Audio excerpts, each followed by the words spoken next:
Hey everyone, this is Rob Adams of the Actors Workshop, and I hope you are having a great week as we get into Friday and getting into our 4th of July weekend. This is the 1994 edition of In the Abyss, and for me, 1994 is the tale of two sides. On one hand, you have some of the most heavyweight films of all time, three of probably the greatest films of all time toward the end of this list, and then on the earlier part of the list, you have some obscure, different types of films that you probably have never heard of. And then in the middle, there's a few that you probably heard of, but it's really weighted on one side or the other, which I think is kind of cool. Once again, like yesterday with True Romance, you will not be getting Natural Born Killers. You will not be getting True Lies. I've seen it enough. It's not one of my favorites. I know people love it. It's okay for me. Once again, I own these films. I think they're important to see, and I enjoy them. But there's a lot of other movies I'd rather watch. And when it comes to, Natural Born Killers, another good film, but I'm not a big Oliver Stone guy. I know he makes film, and I'm a film guy, compared to movies. Movies are just, let's throw something together and entertain people. And then you have film where you make films, and Oliver Stone is a filmmaker. I just don't like his shots. I don't like the way he does things. I do like some of his movies, but I don't love Natural Born Killers. And I've seen it. It's not a go-to. If it's something that's your cup of tea, that's fantastic. And that's why we have all of these options. I have all these options behind me because I'm able to like what I like, and then you guys have the options of doing what you do, right? I buy hard copies. People buy, the digital now. It's just that's the thing. We go to different restaurants. We like different beers. That's the great thing about all of this is we all have our own thoughts and opinions on this stuff. So I'm going to start off with one I know I'm going to get crap off the bat with, but there's two reasons why I'm showing you this movie. I'm going to start with Little Big League. And there's two reasons why. Number one, there was a few kid movies being made where kids were in the major leagues. And I think of all of them, this was probably the best. The kid does a great job as the owner / manager of the team. Jonathan Silverman is one of the baseball players, is hysterical. He's got great comedic chops in this. Timothy Busfield, who does things from Revenge of the Nerds to Field of Dreams to playing a baseball player in this, does a good job. But for me, it's really about Dennis Farina. Dennis Farina is the manager at the beginning of this movie, and he does such a great job as Dennis Farina. And it doesn't matter if he's doing Get Shorty or he's doing Snatch or he's doing Midnight Run or Little Big League. He's Dennis Farina. And you put him in any element, and he just looks, sounds, is Dennis Farina. And that's the consistency of acting is do your thing, and you can be doing your thing in anything, and he does a great job in this. Next up, a movie called With Honors. Brendan Fraser, Patrick Dempsey, Mariah Kelly, Joe Pesci. They're students at Harvard. Joe Pesci's a bum living in the basement of the library, and they kind of befriend him, and he kind of changes their outlook a little bit on life once they kind of realize the man beneath the bum, if you will. And, a really good cast. A really fun story and a good movie that's filmed at Harvard. And you can't go wrong when they're filmed on locations like that. And they just do a really, really good job. This is Brendan Fraser coming off School Ties, what we just talked about. And Mariah Kelly coming off Cutting Edge. And they are really, really strong in this together. And it's just a really, really good film. All right, a little twist. Michael Keaton, Gina Davis, movie called Speechless. They're speech writers for rival campaigns. And they don't know that about each other. They fall in love. And then, of course, eventually they're going to figure it out. And then it's going through all that stuff. It also stars Christopher Reeve, who played Superman. It's really well done. Christopher Reeve being Christopher Reeve, but really it's Michael Keaton and Gina Davis. They do a phenomenal job, have that great relationship. And what's funny is we keep talking over and over and over about the continuity. Movies are about who's in it, not necessarily what the dialogue is or anything like that. If we like the people in it, we're going to watch it, and we like them, and they're really good in it. You can even see on the back, you can just see that chemistry in just a picture like that. It's a still shot from the movie, and you just kind of feel that chemistry between them, and they do a really good job. Before Jeremy Piven did Entourage, and he was Ari Gold, before he got the hair plugs and stuff like that, he did a movie called PCU, Port Charles University, or Politically Correct University. He goes to this college and just wants to be the fun party guy, and he has to deal with all of these groups protesting about something. And so, it's funny, we're in 2020, and people think that protesting about things and being politically correct is something new. No, this has gone on forever. Protests have gone on forever. right? People having, issues about something and political correctness and all. It's been going on forever, and that's the thing. And this is a movie making a little bit light of those situations, which makes it a good, fun comedy. And you have a young David Spade in this, as the ex roommate rival of Jeremy Piven, and the whole thing is pretty fun. It's a good under the radar movie. A really good sports movie. Nick Nolte.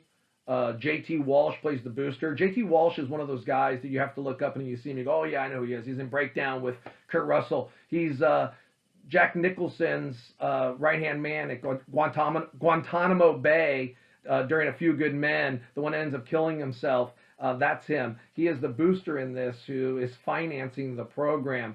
It stars Shaq and Penny Hardaway as basketball players. And basically the story is Nick Nolte's a coach at Western University, which is kind of like UCLA, and they've had a few down seasons, and he gives the okay to, do what you got to do to get the blue chip players to the program, and his guilty conscience can't handle it, and he has to deal with it. And, it's a good movie. At the end they play against Indiana University, and you have Bobby Hurley, who really didn't play there. He played at Duke, but he plays the point guard, and Calvert Chaney, who really played at Indiana, is in it. And, of course, you get Bobby Knight coaching it, and Bobby Knight being Bobby Knight on the sidelines. It's pretty, or on the, yeah, but it's pretty good. It's pretty fun. I mean, all that Bobby Knight needed to do was throw a chair, and you would have had it complete. But it's a pretty fun, good movie and enjoyable. And, if you like the sports movies, you need to watch this. All right, Dennis Leary, Kevin Spacey, and The Ref. He basically is hiding out from the cops, Dennis Leary, and holds this couple hostage in their house, and they have a horrendous marriage, and all they do is bicker, and he basically becomes their ref, and it drives him crazy. And this is early Dennis Leary. This is not later Dennis Leary, where he kind of changed the kind of roles they cast him in. This was kind of based off his comedy. And for a lot of people don't know that Dennis Leary was a stand-up comic at first, and did some comic movies, and this is kind of based off of his kind of stand-up back in the day, where he's talking real fast, shut the fuck up and do what I say, or I'm going to kill you. It's really, really good. It's really, really funny, and he is really, really good in it. It's during Christmas time, so if you want to watch it as a Christmas film, I don't know if I'd watch it with the family, but I would definitely watch it. It's a good, fun film. One of my favorite under-the-radar movies is Dream Lover, and it stars James Spader, Machen and Mick. It's really, really good. It's a great thriller, suspense. It's got twists and turns. The ending is really, really strong, and Spader's really good in this. It's a little different than normal roles for him, whereas he's not the jerk or the bad guy. He's more of the nice, good guy in this, but you still get him. And you get his delivery and his demeanor and his behavior, and he's really good. And she does a great job off of it. She's really, really strong. And this is a really, really good, not as popular known movie, but it's one I tell people all the time. If you want to see a good movie, check out Dream Lover. That's this right here. All right. Disclosure. Right in line with the Michael Douglas movies that we've been talking about, Fatal Attraction, Basic Instinct. This is the formula. He knew it and he did it well. This time with Demi Moore, Donald Sutherland. It's really, really strong. She's his ex-girlfriend, becomes his boss, tries to seduce him when it doesn't go the way that she wants. They turn the tables, accuse him, and now he's defending himself, and all along trying to find the clues and the stuff to prove his innocence. And so you get that suspense, you get that thriller, you get that action, you get the typical crazy girl in the Michael Douglas movie, and she does a great job in this. And, I like those other two, Fatal Attraction and Basic Instinct, a lot, but I really like this one too, and it's just a step down, a step beneath those other two, but it's really, really strong and really, really good. All right. Maverick, of course, based off the TV show Maverick, starring James Garner. He is in this, along with Mel Gibson and Jodie Foster. It's once again, it's a great kind of Western thriller, suspense. Has all the plots, the turns, the mystery, and yet some comedic banter between all of them, especially between James Garner and Mel Gibson, and then Jodie Foster as the one girl part that kind of throws in the twists and turns. So it has a little bit of everything in this, and it's really, really fun. I will say you do not have to watch the TV show or even know about the TV show to watch and enjoy this. You'll get it and you'll like it a lot. But this is one I always tell people you've got to see Maverick. If you like these kinds of movies, you like these actors, you got to watch Maverick. It's really, really strong. It's really, really good. It's funny, I repeat myself. I always say really, really strong, really, really good. It's a lot of fun. But that's the best way I can describe these movies for me. When I'm watching a movie, wow, that's a strong movie, or wow, that movie's a lot of fun, or whatever. And so that's just how my brain sees these movies. And so when I'm relaying them to you, those are the adjectives I use. Trapped in Paradise, Nick Cage, Dana Carvey, John Lovitz, their brothers. John Lovitz, Dana Carvey just got released from jail. They talked their brother Nick Cage, they con him into taking him to this town called Paradise, where they have this bank, which is basically easy to rob. They go do it, and then, of course, they get trapped in paradise. That's the title. You got Machen and Mick, who we just talked about on Dream Lover, as the female interest in this, does an amazing job. It's a really fun comedy. I remember seeing this one in the theater, and I still laugh at it today, and there's some great one-liners. John Lovitz is that straight guy, that you got from Saturday Night Live. Yeah, that's the ticket. You get that guy in there, and then you got Dana Carvey doing a little fun Dana Carvey isms, because Dana Carvey's always doing some kind of character, right? And so he's good at it. It's funny, as actors, we talk about playing a character. He's not playing the characters he's playing. He is the characters he's playing, and that's why they come alive and they're real, and they have a good banter to them. So you have to understand the difference between acting it and being it. And in Nick Cage dealing with these two imbeciles, in typical Nicolas Cage, fashion, where he loses, his stuff, you get that in this. And once again, a really enjoyable movie. Next in the Michael J. Fox line, Nancy Travis, Kirk Douglas, Greedy. The other day I'm watching Knives Out, and Knives Out reminds me a little bit of Clue, but also the way the people want their inheritance and the family wants their money, the kids and stuff like that. It reminded me a lot of Greedy. Greedy is about Kirk Douglas having all this money and all these people that are part of the family, one way or another, want their piece of the pie, and it is really, really funny. Phil Hartman as one of the family members is just hysterical. I mean, here's a person that was gone way too soon. Unfortunate what happened to him. He was such a talent. He was really, really funny, and he's really, really good in this. And just the banter, like I said, a typical Michael J. Fox film. His girlfriend's Nancy Travis. They do a great job, and then Kirk Douglas is off the charts.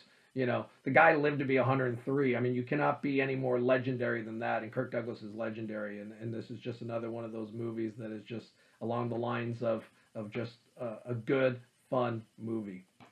All right, switching gears a little bit here. One of my favorite movies of all time, Quiz Show. It's really, really good. Ray Fiennes. He plays a real character. This is a true story. Let's go that way. It was about the quiz shows in the day and how they would feed the answers to the popular contestants to keep them on the show, to keep the sponsors getting their monies and keep doing that. And this is the story behind it. And Ray Fiennes plays the character from that prominent family. He's really, really good in this. And then you also get Rob Morrow. You get John Turturro as the one who loses. He's the one that they talk into losing to Ray Fiennes, so they can change over the champion. And then you have David Paymer, who plays the head of NBC at the time. Christopher McDonald, who plays Jack Barry, who was a real game show host. And of course, years later came back and did The Joker's Wild and stuff like that. And they kind of touch on that at the end of this movie. But Robert Redford directed this. It's a really good cast. It's a really well done film, and it's really enjoyable. And if this movie's on, I'm watching it. I just love it. It's just great. All right, the third in line of Jack Ryan's, and it's funny because even though it's the third in line, they each kind of have their own individual story. So we go from Hunt for Red October to Patriot Games, and now Clear and Present Danger, where some secrets are going all the way to the top, and he gets caught up in it and ends up confronting the president about it when it's all said and done. You get James Earl Jones back, Ann Archer's back as his wife. And it's a really good, powerful story, and it's very different than Patriot Games, and it's very different than Hunt for Red October. So, like I said, even though it's the third installment or the third in a row or whatever you want to call it, it's still a standalone film, and it's really worth the watch. It's pretty powerful. William Dafoe is one of the people that he deals with in this, and of course William Dafoe is one of those guys that's consistent. You could watch Spider-Man and see him as you know the uh, the Goblin, and he's no different than being the guy who's in charge of the secret mission in this. It's another one of those guys who just does his thing consistently and is hired because he's William Dafoe. And just once again, a really good cast, a really good story, suspense, thriller, action, all of it really well done. And I think out of the three of them, I probably enjoy this one the most. And of course Harrison Ford's famous line, "How dare you, sir?" It's powerful, and it's Harrison Ford in his heyday doing the Jack Ryans. We talked about The Fugitive, of course doing all the Star Wars. I mean, he's just on fire at this point, and just a great movie. All right, so we're going to get down to some of the most popular ones. Got to talk about Ace Ventura. It's hysterical. Dan Marino was my favorite player growing up. To see him in a movie, it's great. Young Courtney Cox does just an amazing job, and I mean Jim Carrey hits it out of the park in this. The one-liners, the craziness. Do not go in there. Woo! I mean, it's off the charts. Alrighty then. I mean, we could go over and over and over again. Just so many cool moments, and it's hard for him to. And he's done some really good movies, and he's done some funny movies. But this is what got it going, and I think it still holds the test of time today. It's really, really good. And I think we've all seen it, and we all enjoy it, and it never gets old. All right, so we're going to get down to the heavyweights. Jean Reno, Gary Oldman, a young Natalie Portman, The Professional. I mean, once again, we've all heard of it. Most of us have probably seen it. Great acting, great story. An amazing relationship between Jean Reno and Natalie Portman, and then you add in Gary Oldman, and the acting and the storyline is intense, but at the same time you feel that bond, and it's just it's a classic. All right, so we're down to the final three, and I think the final three, we all know what they are. It just comes down to which way do you rank these final three. And what it came down to for me is, because on any given day, depending on how I'm feeling, one of these could move the other one in a different spot. But it basically came down to which one I see the most in the movie theater. And that's what won out, because I do not go to the movies. I do not go to the movie theater. For me to go to a movie 3 times tells you everything you need to know. So at number 3, Forrest Gump. It's a classic. You get everything. I mean, you just do. You get everything. You get the history, you get the love story, you get the uniqueness of a story, right? I mean, just a genius idea, a well acted movie. I mean, just all the actors are great. It's just, it is what it is. It's Forrest Gump. We all know it. We all know Lieutenant Dan. We all know Bubba. We all know Jenny. We all know it, and it's awesome. And if it wasn't for these other two, any other year, and you probably have this number 1. It's that good. But for this purpose, it is my number 3. At number 2, at runner-up, and I know a lot of people have this as their number 1, but for me, it's Shawshank. To me, Tim Robbins has never had a better performance than this. Morgan Freeman being Morgan Freeman, Clancy Brown as the main security guy, right? The chief guy. I mean, the acting is really, really good. From the character of Brooks, the guy who plays the warden is just, I was watching Patch Adams yesterday, and he plays, the dean of students, and he's the same way. He's so unlikable that he's perfect as the warden in this. And it's funny, actually, I have an ex-student who was a server for a long time at a restaurant, and she served him and said he's exactly that way in life. He has no personality. He's kind of a jerk, and he's cast appropriately, and he's just phenomenal. But the whole continuity of this story, once again, a unique story, the evolution of the years, like Forrest Gump, where it's just not 1 year, it's several years. This goes through several years, and the final twist and turns of this movie. And a lot of lists, Shawshank Redemption is number one, and it's well deserved. It's as near perfect of a film as there can be, and I worked with one of the actors on a different movie that was in this, and I asked him about doing Shawshank compared to doing The Departed, and he said, well, the biggest difference was in The Departed they weren't on the set together. They would kind of come and go, film their scenes, and be done. But in Shawshank, they were all at that prison together, filming all of those scenes. So there was a continuity, there was a chemistry. They were there and living it together. And when you get that realism and when you get that connection, it's really, really hard to not be really good and having an audience just draw into the characters. And that's what you got with this movie. And once again, we all know and we all seen it, but we can sit here and talk about it for a long time because it's one of the best. But it slightly gets beat out by my number one, and I know you guys have guessed it by now, and that's Pulp Fiction. Like I said, saw it 3 times in the theater. Bruce Willis, John Travolta, Sam Jackson, Uma Thurman, Ving Rhames, Harvey Keitel. The cast is just, it goes on and on and on and on and on.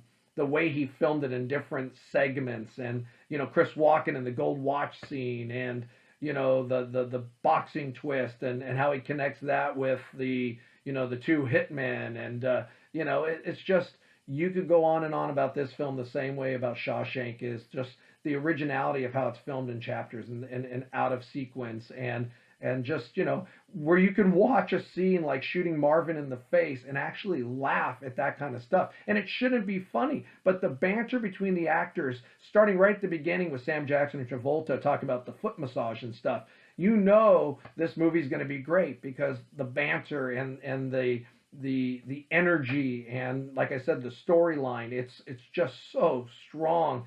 Tarantino, he said, I'm going to do 10 films, and he's, there's a few of them for me that I can push down, but for the most part, a lot of these are really good, and for me, Pulp Fiction is probably top 3 of those, and it's definitely number 1 for 94 because of how many times I saw it, and I do enjoy it, but these 3 movies are interchangeable. They're 3 of the greatest movies of all time, and you can't go wrong with any of them, but I got to go with Pulp Fiction. I know some of you will go with Shawshank, and others will go with Forrest Gump, but can't go wrong. All right, on the music side, I don't have a lot. I'm going to go through it really, really quick. I just wanted to point out Savatage, Handful of Rain. Sound is really starting to progress now after Chris's death, and they actually have a song on the end here called Alone You Breathe, which is the tribute to him. This is a year after he had died. Taunting Cobras.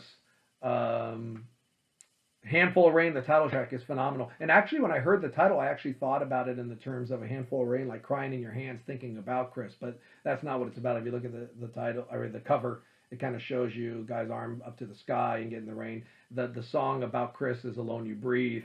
But then you get a song, Chance, and the implemented orchestra and the implemented big sounds. And you're starting to see them get that taste for that next band, which is going to come up the next time we talk about Savatage. But I wanted to point this one out because of, you have an option when tragedy happens. Do you give up and let life stop? Or do you push forward and live for the people that have passed? Do you live for the people who contributed to you and to the things you've done? And to me, that's what they did here. Chris's brother John was still part of the band. He was still playing the keyboards. He was still doing things. And he was still writing. And his choice was, we got to push on for Chris, and that stuff's important, and that's why I wanted to point this out.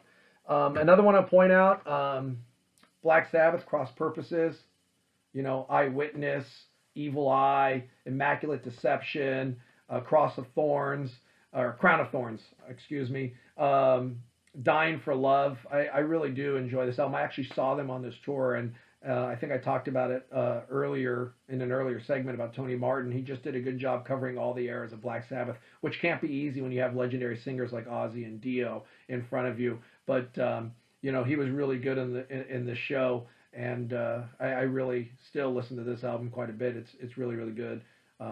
Cool cover too. But the winner for '94, Overkill, WFO. Stands for Wide Fucking Open, and it has some really good songs in here. Where It Hurts, Gasoline Dream, Bastard Nation, Under One. It also has a tribute to Chris Oliva on this. It's called R.I.P. and in parentheses Undone. He had an effect on a lot of people, and it affected the thrash world too.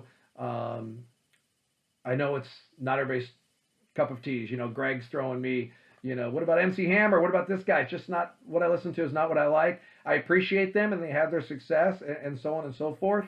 But Overkill's a band that I heard many, many years ago on that Headbangers Ball we talked about. And I get all their records and they're all strong and they're all different and they're all the same, you know, and it's great. And this one is really enjoyable. It has The Weight, which we talked about yesterday, with the Carlitos Way intro of Al Pacino's voices on this record. It's really powerful, and I like it because the CD itself looks like a stone street or like a grate in the middle of the street, and it kind of plays into, you know, the New York. I guess it's supposed to be the stones of the street of New York here, where they're showing you, and you see the Twin Towers in the back. They're from Jersey, so, you know, the East Coast is important to them. But, you know, anyways, it's my favorite for '94. And then, like I said, depending on how you feel, you could go any one of these three. But I went Pulp Fiction for '94. I hope you guys have a tremendous and safe 4th of July and 4th of July weekend. I appreciate you watching the videos. I appreciate the likes. I appreciate the comments. Keep them coming. I will see you Monday with 1995.